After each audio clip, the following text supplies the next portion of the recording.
फलचंद एक साधारण किसान था। उसकी थोड़ी सी जमीन थी और खेती के लिए बस एक जोड़ी बैल थे। इन्हीं बैलों के सहारे वह खेती करता और अपने परिवार का पेट पालता। जैसे तैसे दिन कट रहे थे, लेकिन किस्मत को कुछ और ही मंजूर था। एक दिन अचानक उसके दोनों बैल बीमार पड़ गए। फलचंद और उसकी बेटी ने उनकी बहुत सेवा की, लेकिन तीसरे दिन दोनों बैल मर गए। यह देख किसान की दुनिया जैसे उजड़ गई। वह गांव के बड़े साहूकारों के पास मदद मांगने गया। उनके पास कई जोड़ी बैल थे, लेकिन किसी ने उसकी मदद नहीं की। उल्टा ताने मारते हुए उसे बाहर निकाल दिया और कह दिया, जाकर अपने जैसे लोगों से मदद मांगो। उसके जैसे छोटे किसान खुद ही मुश्किल में थे, वे भला उसकी क्या मदद करते। चिंता में डूबे फलचंद ने खाना पीना तक छोड़ दिया। यह देखकर उसकी बेटी से अपने पिता की यह हालत देखी नहीं गई। उसकी बेटी ने अपने परेशान पिता की ओर देखा और विनम्र स्वर में कहा, पिताजी, अगर आप चाहें तो एक नई जोड़ी बैल खरीद सकते हैं। बेटी की यह बात सुनते ही फलचंद का चेहरा गुस्से से तमतमा उठा। उसने कड़े शब्दों में कहा, बिटिया, तुम कैसी बातें कर रही हो? यहाँ घर में खाने को रोटी नहीं है, खेतों में काम करने के लिए कोई बैल नहीं बचा, और तुम मुझसे कह रही हो कि मैं नई जोड़ी बैल खरीद लूं। आखिर पैसे आएंगे कहाँ से? बेटी ने अपने पिता की नाराजगी का जरा भी बुरा नहीं माना। उसने शांतिपूर्वक उत्तर दिया, पिताजी, मेरी बात मानिए। अगर गांव के साहूकार हमारी मदद नहीं कर सकते, तो इसका मतलब यह नहीं कि दुनिया में कोई मदद करने वाला नहीं है। आपने सुना है ना, हमारे महाराज सेवई सिंह बहुत दयालु और न्यायप्रिय राजा हैं। उन्होंने कभी किसी फरियादी को खाली हाथ नहीं लौटाया। आप भी उनके पास जाइए, अपनी परेशानी बताइए, वे अवश्य आपकी सहायता करेंगे।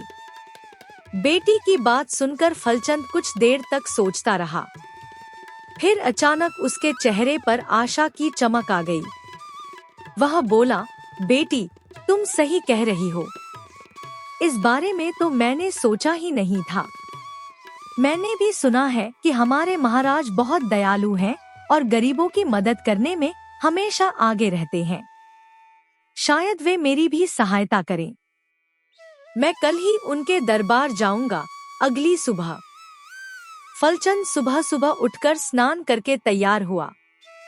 उसने अपनी पुरानी लेकिन साफ धोती पहनी और नंगे पैर ही महल की ओर चल पड़ा। रास्ते में वह कई विचारों में डूबा हुआ था। क्या महाराज मेरी सहायता करेंगे? क्या वे मुझे बैल दिलाने में मदद करेंगे? अगर नहीं, तो मेरे परिवार का क्या होगा? परंतु अपनी बेटी की बातों से उसे हिम्मत मिली थी और वह दृढ़ निश्चय के साथ आगे बढ़ता गया। कई मील की यात्रा के बाद जब वह राजमहल पहुंचा, तो देखा कि दरबार में पहले से ही बहुत सारे लोग खड़े थे, अपनी अपनी समस्याएं लेकर। वह धैर्यपूर्वक अपनी बारी का इंतजार करने लगा। जब दरबार में उसका नंबर आया, तो महाराज सेवई सिंह सिंहासन पर विराजमान थे। उन्होंने गरिमामयी आवाज में पूछा, कहो, तुम्हारी क्या समस्या है? फलचंद ने विनम्रतापूर्वक हाथ जोड़कर कहा, महाराज, मैं सुहागपुर गांव का रहने वाला एक साधारण किसान हूँ। मेरे पास खेती करने के लिए सिर्फ एक जोड़ी बैल थे, परंतु कुछ दिन पहले वे बीमारी के कारण मर गए। अब मेरे पास खेती करने का कोई साधन नहीं बचा है और मेरी आर्थिक स्थिति इतनी कमजोर है कि मैं नई जोड़ी बैल खरीद भी नहीं सकता। इसलिए मैं आपसे सहायता मांगने आया हूँ। महाराज ने कुछ क्षणों तक सोचा, फिर बोले, फलचंद, तुम्हारी परेशानी को समझते हुए मुझे बहुत दुख हो रहा है। मैं तुम्हारी सहायता अवश्य करूँगा, परंतु उससे पहले मैं तुम्हारी बुद्धिमानी की परीक्षा लेना चाहता हूँ। फलचंद आश्चर्य में पड़ गया। उसने घबराकर पूछा, महाराज, कैसी परीक्षा? महाराज ने मुस्कुराकर कहा, मैं तुम्हें एक जोड़ी बैल तो वैसे भी दूंगा, लेकिन यदि तुमने मेरे द्वारा पूछे गए प्रश्न का सही उत्तर दिया तो मैं तुम्हें 5,000 स्वर्ण मुद्राएं इनाम में दूंगा। इन स्वर्ण मुद्राओं से तुम केवल एक जोड़ी नहीं बल्कि कई जोड़ी बैल खरीद सकते हो, अपनी खेती को बढ़ा सकते हो और अपने परिवार को एक बेहतर जीवन दे सकते हो। महाराज का यह प्रस्ताव सुनकर फलचंद कुछ सोच में पड़ गया। मैं तो एक साधारण किसान हूँ, क्या मैं राजा के कठिन प्रश्न का उत्तर दे पाऊंगा? उसने मन ही मन सोचा। लेकिन फिर उसे अपनी बेटी की बात याद आई। पिताजी, हिम्मत मत हारिए। उसने गहरी सांस ली और फिर धीरे से बोला, महाराज, मैं आपकी परीक्षा के लिए तैयार हूँ। लेकिन महाराज, मैं इन सवालों के जवाब अभी नहीं दे सकता। पहले मुझे अपनी बेटी से पूछना होगा, उसी के बाद मैं आपको सही जवाब दे पाऊंगा। महाराज सेवई सिंह मुस्कुराए और बोले, तो ठीक है फलचंद, हम तुम्हें एक प्रश्न देंगे। तुम अपनी बेटी से इसका उत्तर पूछकर हमें बताना। यदि उत्तर सही हुआ तो तुम्हें 5,000 स्वर्ण मुद्राएं पुरस्कार स्वरूप दी जाएंगी। यदि उत्तर गलत हुआ तो चिंता मत करो, बैलों की जोड़ी तो हम तुम्हें अवश्य देंगे। इसके बाद महाराज ने गंभीर स्वर में प्रश्न पूछा, सुनो फलचंद, एक कन्या के विवाह के लिए 3 अलग-अलग स्थानों से रिश्ते आए। पहला रिश्ता उसकी मां ने स्वीकार कर लिया, दूसरा रिश्ता उसके पिता ने और तीसरा रिश्ता उसके भाई ने। विवाह का दिन निश्चित हुआ, पूरी तैयारियां कर ली गई। लेकिन दुर्भाग्यवश विवाह की रात को लड़की को एक बिच्छू ने काट लिया, जिससे उसकी मृत्यु हो गई। अब अजीब स्थिति यह हुई कि तीनों वर जो उससे विवाह करने के लिए आए थे, विवाह मंडप की जगह उसकी मृत्यु के बाद शोक में डूब गए।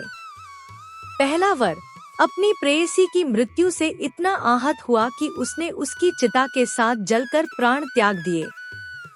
दूसरा वर अत्यधिक शोक में डूबकर उसने अन्नजल का त्याग कर दिया और जीवन भर संन्यास ग्रहण कर लिया। तीसरा वर उसने देवी की आराधना कर विशेष मंत्र प्राप्त किया और लड़की की अस्थियां इकट्ठी करके उसे फिर से जीवित कर दिया। अब बताओ, इस लड़की को किस वर से विवाह करना चाहिए? प्रश्न सुनकर फलचंद कुछ क्षणों तक सोच में पड़ गया। फिर उसने हाथ जोड़कर कहा, महाराज, यह प्रश्न बहुत जटिल है। कृपया मुझे समय दें ताकि मैं अपनी बेटी से इस पर विचार करके आपको कल उत्तर दे सकूं। महाराज ने सहमति दे दी और फलचंद अपने घर लौट गया। घर पहुंचते ही फलचंद ने अपनी बेटी को सारा प्रश्न विस्तार से समझाया और कहा, बिटिया, यह एक कठिन पहेली है। मैं नहीं जानता कि सही उत्तर क्या हो सकता है। तुम ही बताओ, इस स्थिति में लड़की का विवाह किससे होना चाहिए? बेटी ने कुछ क्षण आंखें बंद कर सोच विचार किया। फिर आत्मविश्वास से मुस्कुराते हुए बोली, पिताजी, इसका उत्तर बहुत ही सरल है। जो व्यक्ति किसी को नया जीवन देता है वह उसके पिता के समान होता है। जिसने लड़की को पुनः जीवित किया वह वास्तव में उसका पिता हुआ। जहाँ तक विवाह की बात है, जो वर लड़की की मृत्यु के बाद उसके शोक में जीवन भर अन्नजल त्याग कर तपस्वी बन गया, वही सच्चा जीवन साथी है। वही उसका पति कहलाने योग्य है, क्योंकि प्रेम और निष्ठा वही होती है जो जीवन भर साथ निभाए। फलचंद यह उत्तर सुनकर चकित रह गया। उसने बेटी को गले लगाया और बोला, बिटिया, तुम सचमुच बहुत चतुर हो। अब मैं यह उत्तर लेकर तुरंत महाराज के पास जाऊंगा। अगली सुबह फलचंद दरबार में पहुंचा और निडर होकर महाराज को वही उत्तर सुनाया। महाराज ने पहले ध्यानपूर्वक सुना, फिर आश्चर्य से उसकी ओर देखने लगे। कुछ क्षण मौन छाया रहा। फिर महाराज ने जोर से कहा, अद्भुत! यह उत्तर अत्यंत ही गूढ़ और तर्कसंगत है। मुझे बहुत प्रसन्नता हुई कि एक साधारण किसान की बेटी इतनी बुद्धिमान है। उन्होंने तुरंत अपने खजांची को बुलाकर 5,000 स्वर्ण मुद्राओं से भरी थैली फलचंद को पुरस्कार स्वरूप भेंट कर दी। पूरा दरबार तालियों की गड़गड़ाहट से गूंज उठा।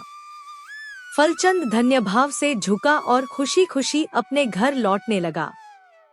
परंतु जैसे ही वह दरबार के बाहर जाने को हुआ, महाराज ने उसे फिर से पुकारा, रुको फलचंद।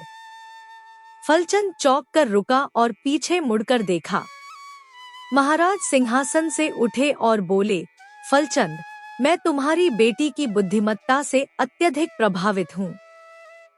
मैं चाहता हूँ कि वह हमारे राजमहल की बहू बने। मैं अपनी बेटी का विवाह तुम्हारी बेटी से करना चाहता हूँ। बताओ, क्या तुम्हें यह रिश्ता स्वीकार है? फलचंद आश्चर्यचकित रह गया। उसे लगा जैसे वह कोई सपना देख रहा हो। क्या एक राजा अपनी राजकुमारी की शादी एक किसान की बेटी से कर सकता है? उसने धीमे स्वर में कहा, महाराज, यह आपके द्वारा दिया गया बहुत बड़ा सम्मान है। मैं अपनी बेटी से इस बारे में सलाह लेना चाहूँगा। महाराज मुस्कुराए और बोले, बिल्कुल, जैसा उचित समझो। पर याद रखना, हम लोग धन, जाति या पद से नहीं, बल्कि गुणों से महान होते हैं। और तुम्हारी बेटी में वह सभी गुण हैं जो एक सच्ची राजकुमारी में होने चाहिए। महाराज के प्रस्ताव को सुनकर गरीब किसान फलचंद को अपने कानों पर विश्वास ही नहीं हुआ। उसे लगा कि वह कोई सपना देख रहा है। उसकी आंखों से आंसू बह निकले, उसका गला भर आया और वह कांपते स्वर में बोला, महाराज, मैं तो एक साधारण किसान हूँ। मेरी इतनी हैसियत कहाँ कि मेरी बेटी आपके राजमहल की बहू बन सके। यह तो ऐसा ही हुआ जैसे राजा भोज और गंगू तेली की तुलना करना। फलचंद की दीनता देखकर महाराज ने स्नेहपूर्वक मुस्कुराते हुए कहा, फलचंद, यह तुम क्या कह रहे हो? मैंने हमेशा यह माना है कि महानता पद और धन से नहीं, बल्कि गुणों से होती है। तुम्हारी बेटी असाधारण बुद्धिमान है। वह न केवल तेजस्वी है, बल्कि उसमें एक सच्चे नारी के सभी गुण मौजूद हैं। महाराज ने आगे अपनी मन की बात प्रकट करते हुए कहा, हमारा बेटा जो राजमहल का उत्तराधिकारी है, उसका मन न तो राजपाट में लगता है, न ही किसी उत्तरदायित्व में। वह अपने जीवन का कोई उद्देश्य ही नहीं समझता। मुझे विश्वास है कि यदि तुम्हारी जैसी समझदार, धैर्यवान और बुद्धिमान बेटी उसकी जीवन संगिनी बनेगी, तो वह अवश्य ही सुधर जाएगा और अपने कर्तव्यों को समझेगा। महाराज की ये बातें सुनकर फलचंद के आश्चर्य की सीमा न रही। उसने भावविह्वल होकर महाराज के चरणों में सिर झुका दिया और बोला, महाराज, यह मेरे लिए किसी ईश्वरीय वरदान से कम नहीं है। मेरी बेटी के भाग्य में यह लिखा होगा, तभी उसे यह सम्मान मिल रहा है। महाराज ने फिर फलचंद को आश्वस्त करते हुए कहा, तुम्हें किसी भी प्रकार की चिंता करने की आवश्यकता नहीं है। विवाह की सारी तैयारियां राजमहल की ओर से की जाएंगी। तुम्हारी बेटी पूरे सम्मान और वैभव के साथ हमारी पुत्रवधू बनेगी। यह सुनकर फलचंद की आंखों में एक नई चमक आ गई। उसकी आंखों में कृतज्ञता के आंसू थे। वह सपने में भी नहीं सोच सकता था कि उसकी बेटी कभी राजमहल की बहू बनेगी। वह खुशी खुशी घर लौटा और गांव वालों को यह शुभ समाचार सुनाया। पूरा गांव हर्ष और उत्साह से भर उठा। फलचंद खुशी खुशी अपनी बेटी के विवाह की तैयारियों में जुट गया। उसे विश्वास था कि योगिता अब राजमहल की बहू बनकर एक नए जीवन की शुरुआत करेगी। उधर जब राजकुमार शेर सिंह को पता चला कि उसके पिता ने एक गरीब किसान की बुद्धिमान बेटी से प्रभावित होकर उससे उसका विवाह निश्चित कर दिया है, तो वह भीतर ही भीतर क्रोध से भर उठा। यह कैसा अन्याय है, उसने क्रोधित होकर सोचा। मैं राजमहल का उत्तराधिकारी हूँ। मुझे किसी राजा की बेटी या राजकुलीन युवती से विवाह करना चाहिए था, न कि एक साधारण किसान की बेटी से। राजकुमार अपने पिता की आज्ञा का उल्लंघन नहीं कर सकता था, लेकिन मन ही मन उसने निश्चय कर लिया कि वह इस विवाह को स्वीकार नहीं करेगा। अगर यह विवाह टालना संभव नहीं है, उसने सोचा, तो मैं योगिता की बुद्धिमानी की ऐसी कठिन परीक्षा लूंगा कि उसकी सारी चतुराई धरी की धरी रह जाएगी।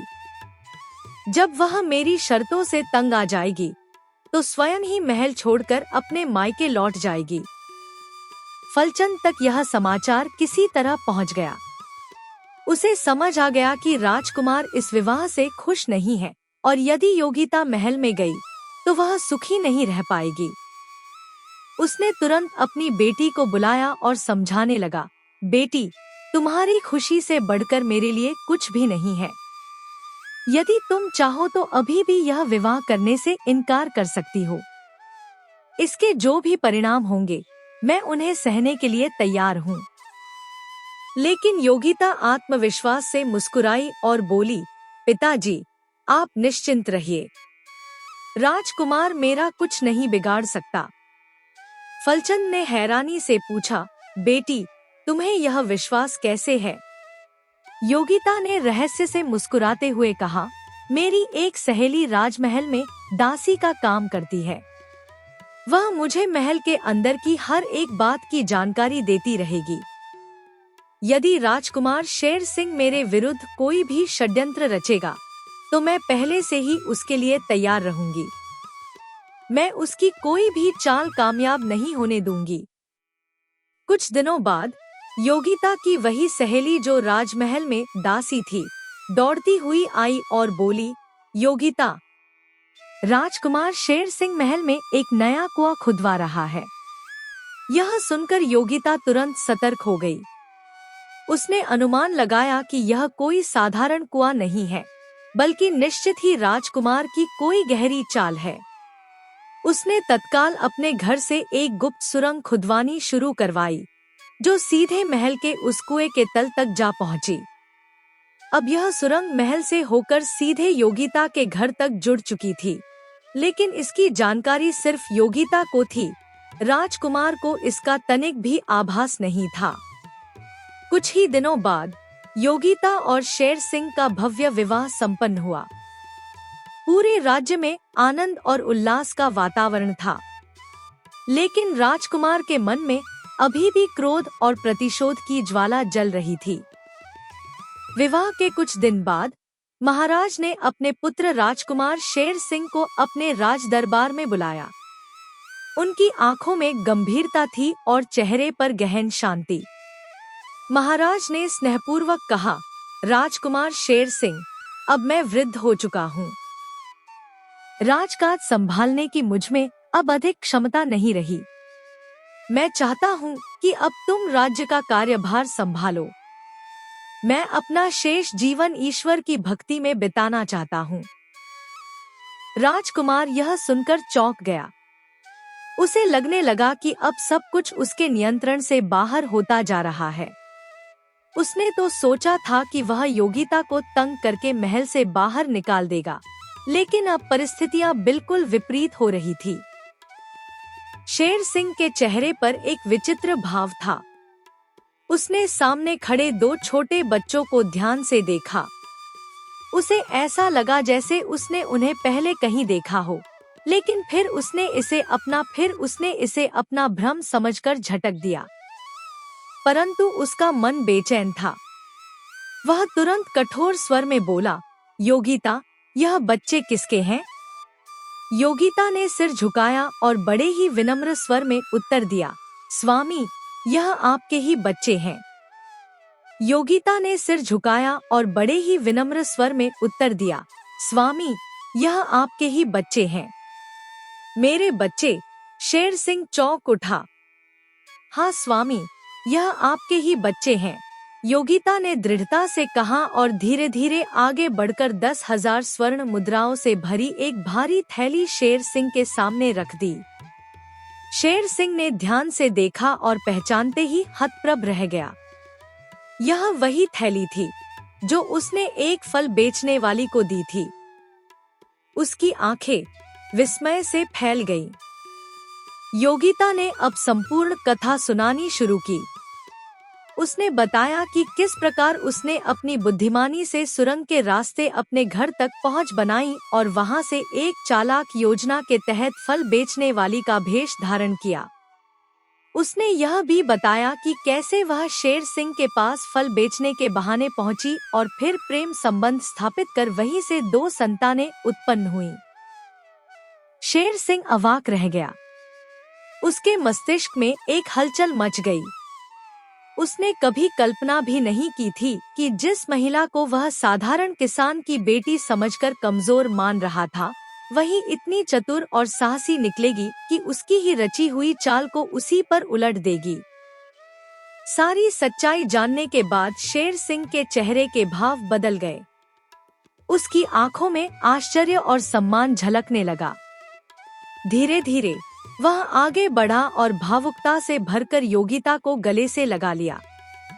सच में योगिता, मेरे पिताजी ने तुम्हारे बारे में जो भी सोचा था वह बिल्कुल सही था। मैं कितना अंधा था कि मैं तुम्हारी बुद्धिमानी को पहचान ही नहीं पाया। लेकिन अब मुझे एहसास हो गया है कि मेरे जीवन की सबसे बड़ी खुशी तुम ही हो। मैं आभारी हूँ कि मेरे पिता ने तुम्हारे जैसी समझदार, चतुर और होशियार लड़की से मेरा विवाह करवाया। शेर सिंह की आंखों में पश्चाताप था, लेकिन अब उसमें एक नया भाव भी था, सम्मान और प्रेम।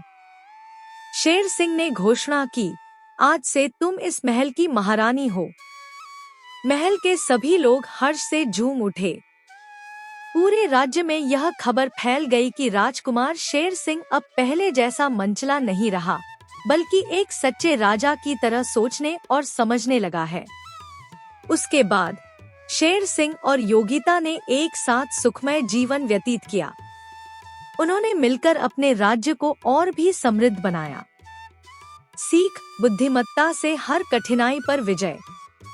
किसी ने सच ही कहा है, अक्लमंद व्यक्ति मुश्किल समय में भी धैर्य और चतुराई से काम लेकर अपने लक्ष्य को प्राप्त कर लेता है। अगर इस कहानी ने आपके दिल को छू लिया, आपको भावनाओं से भर दिया या किसी अपने की याद दिला दी, तो हमारे चैनल को सब्सक्राइब करना न भूलें।